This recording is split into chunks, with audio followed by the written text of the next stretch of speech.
This is the Daily Roundup on the EAC Cambodia channel. A very good evening to you. I'm Andrew Barnes-Roberts. The lawyer for the three Mother Nature activists is busy preparing an appeal for bail.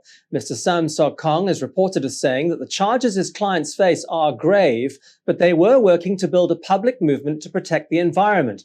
He has yet to comment on Wednesday night's statement from the Ministry of Information that the three have confessed, although no further details have been released about the nature of those confessions. 26-year-old Sun Rata and 32-year-old Yim Ling Hee have been charged with conspiracy and with lèse-majesté, or insulting the king. 22-year-old Lee Chandaravut has been charged with plotting to topple the government. They could face jail terms of between 5 and 10 years. Mother Nature founder Alejandro González Davidson was deported from Cambodia back in 2015 and has been charged in absentia.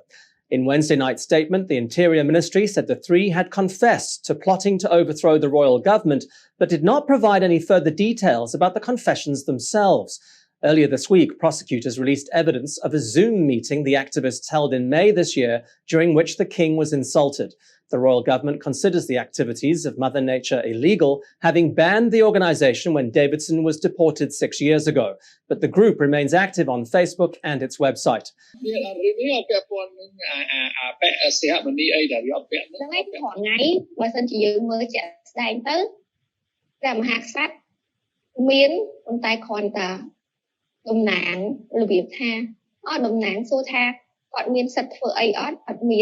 The arrest of the young activists was raised by visiting UK Foreign Secretary Mr. Dominic Raab on Wednesday during his meeting with Deputy Prime Minister Mr. Prak Sokhonn.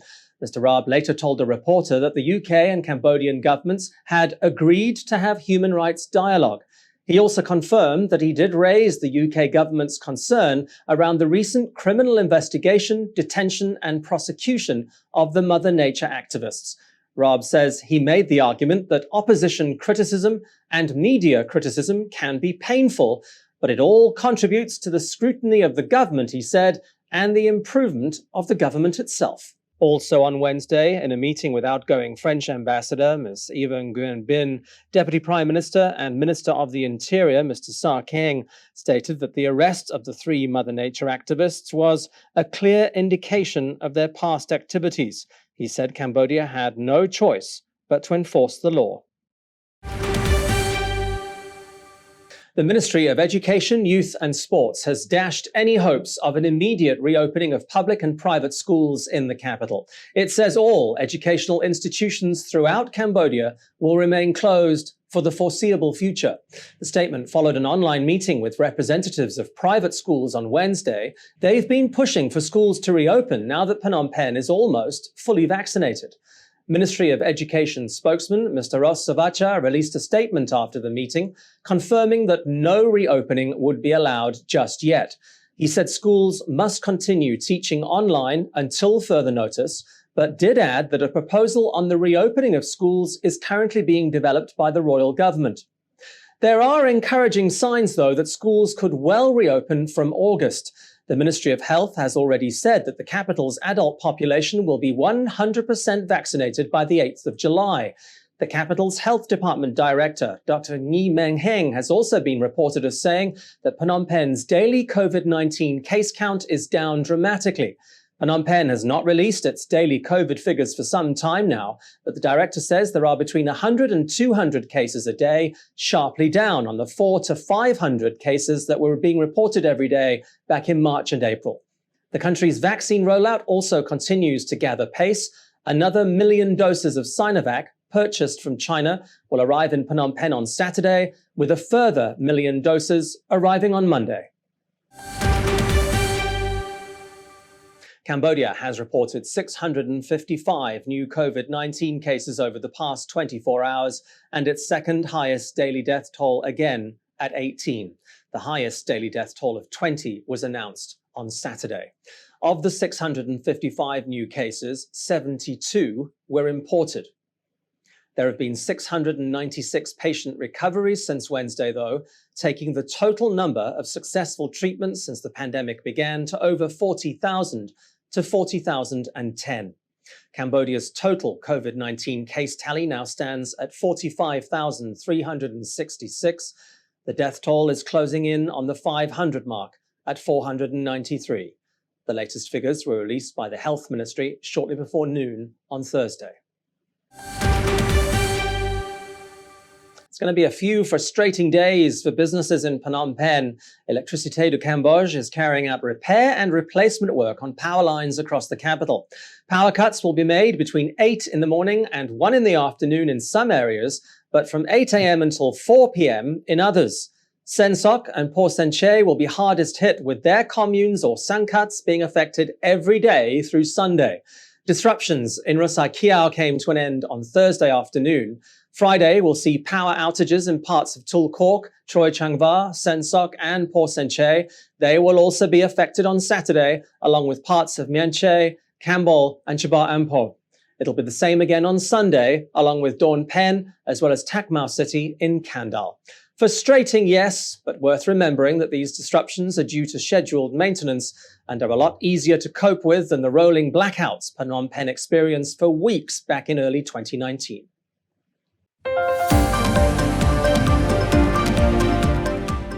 Coming up after the break, it's sport and lifestyle with Alessio Mizzoni.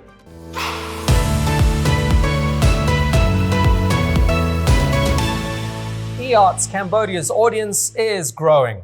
Our YouTube channel now has 150,000 verified subscribers. To mark the milestone, we've received the Silver Creator Award from YouTube, given to channels with over 100,000 subscribers. YouTube CEO Susan Wojcicki says the award celebrates EART's Cambodia's hard work and incredible achievement.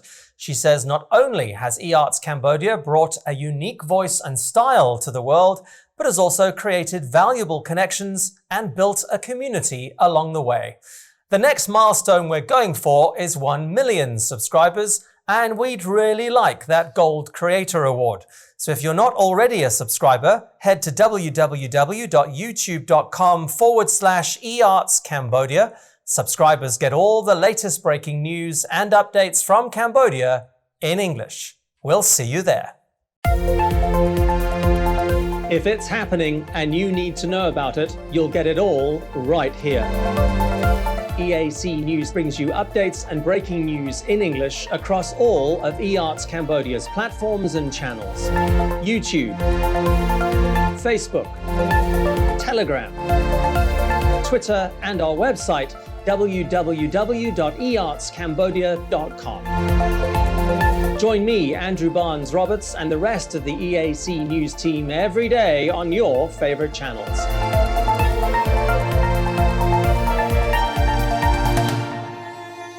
EAC News, Cambodia made clear.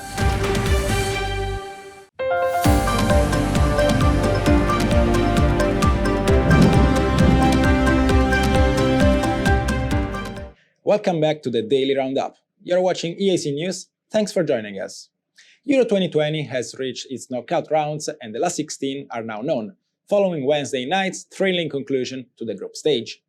In Group E, Spain thrashed Slovakia 5-0 in Sevilla, printing the Red Devils ticket to the knockout stage. In Group F, France ended the group on top, with 5 points after a 2-2 draw against Portugal. The knockout matches will begin on Saturday, leading to the July 11 final at Wembley, and each side now knows the path that could potentially lead them to London. England taking on Germany will be the first headline clash of the final 16 matches. It will then be Italy against Austria and Belgium against Portugal.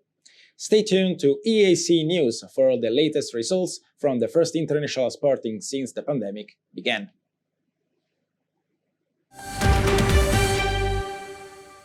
A picture of a wild elephant poking his head into a kitchen of a house in Thailand has spawned a flood of memes around the world.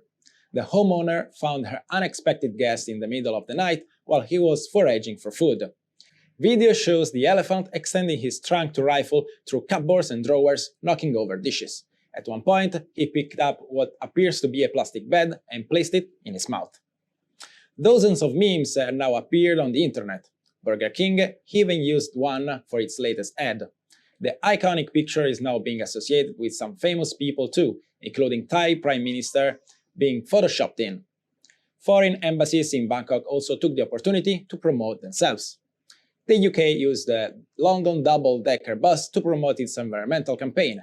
Australia promoted Vegemite, and Sweden used a picture of the footballer to promote Euro 2020. Up next, let's have a look at tomorrow's weather.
Thank you for watching the Daily Roundup here on the EARTS Cambodia channel. More breaking news and updates on our website, www.e-artscambodia.com.